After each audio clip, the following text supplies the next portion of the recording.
Почитувани колеги, денеска се навршува 90 дена од признанието на Љубомир Магаш дека Бранко Црвенковски шверцувал нафта. Ова е веќе јубилеј, 90 дена Бранко Црвенковски молчи и бега да одговори директно на прозивката на Магаш.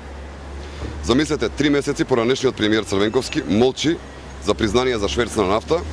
Тој што молчи и ни дава право да заклучиме дека Магаш е во право. Ова е прво јавно признание на човек кој што бил вклучен во шверц, а со кое се покажува државното раководство на чело со Црвенковски за организатор на истиот криминал. Љубомир Магаш изјави дека токму во местото зад мене, во кафејаната и Дадија, се договарал шверцот на нафта. Магаш јасно посочи дека во тоа време во Македонија задолжените за шверцот биле Бранко Црвенковски и Љубомир Фрчковски. И без нивна соработка не било возможно да се изведе овој криминал.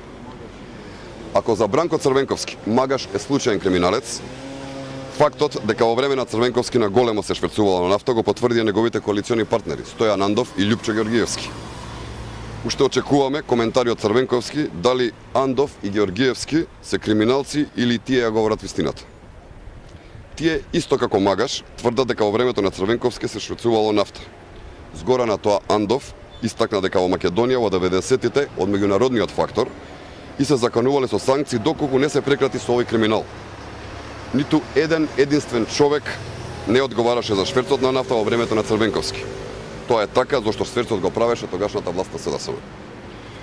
Може би ова дело според законите застарено, но Бранко Црвенковски морално и политички не застарува.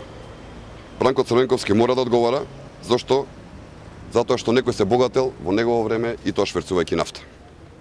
Треба да понесе одговорност за шверцот во кој што царувал во исто време додека фабриките во Македонија се затвараат.